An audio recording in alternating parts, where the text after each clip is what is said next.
Hello, I'm Jacob and you're watching the Prepper's Bunker Outdoors.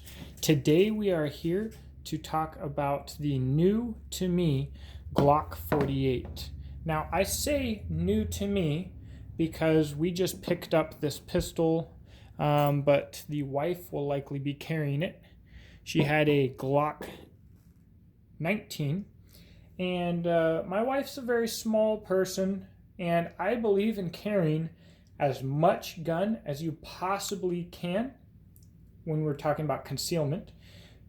But she's so small that even I must admit the Glock 19, which is a fairly small but thick firearm, looks ginormous on her. Also for size comparison, I carry a Glock 17. So to pick these up, we're going to go right into it looking at size. Your Glock 48 and your Glock 19, almost identical with barrel length and grip size, which is what it's supposed to be. Obviously, the primary difference being that thickness. 2 C's, 2 K's. It's especially evident up at the muzzle. Doggone animals. All right, so we'll compare it to the Glock 17. That is my EDC. All right, Glock 17.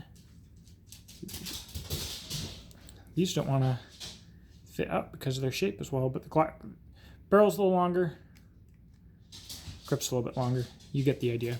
All right, before we go any further, the firearm is fully loaded, one in the chamber, because we are a channel that believes in safety.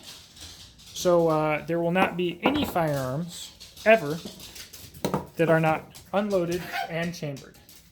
Hey, dogs, get out of here. All right.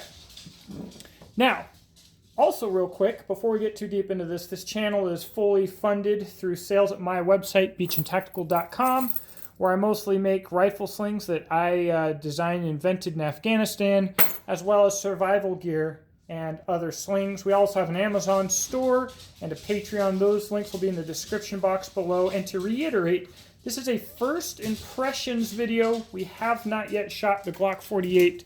We will be putting rounds downrange shortly, and most likely this will be going to Tactical Response for Fighting Pistol in October, where it'll probably see about 1,000 rounds. So my first impressions, I guess if we're going to talk about the trigger, I will unload it. All right. My first impressions, I have not always been a Glock guy. I still, for the most part, I still, I don't know, Glock people, they're annoying. Glock, whatever. There's nothing that's really attractive about them to me, except for the fact that they freaking work, which I learned the hard way. But first impressions, this is the most comfortable Glock I have ever held by a large margin. I mean, it fits the hand so doggone well, and for whatever relevance that has. It's also lightweight. We compared it in the shop today to a Glock 26, same capacity. This thing is not only more concealable, but also more comfortable than the Glock 26 by a large margin, and I believe it will also be much more shootable. Longer barrel, bigger grip, win-win. The only thing that is potentially difficult, that makes a firearm difficult to conceal, really is grip length and thickness. So I'm certainly not a Glock 26 fan. Trigger pull. Don't have a trigger way majigger here, but 2-stage trigger. To me, this is not like the Glock Gen 5 trigger. It's more similar to the old Gen 3 or 4 trigger, which I think is by far superior.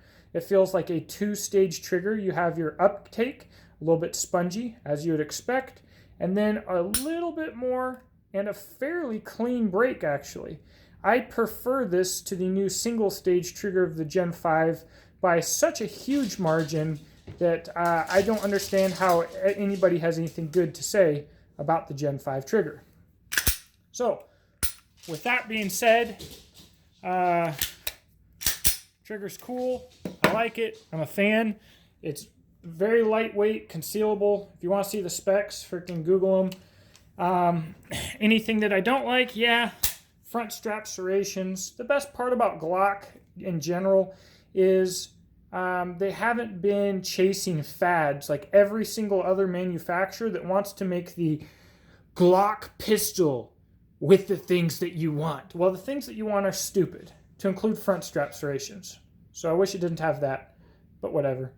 Overall, I think this is a sweet shooter, and I believe that this or the Glock 43X will be my definition of the minimum, the smallest fighting pistol that you can get. I don't consider the Shield or the 365 or any of those really fighting pistols. I think that they give up too much for size to be considered anything.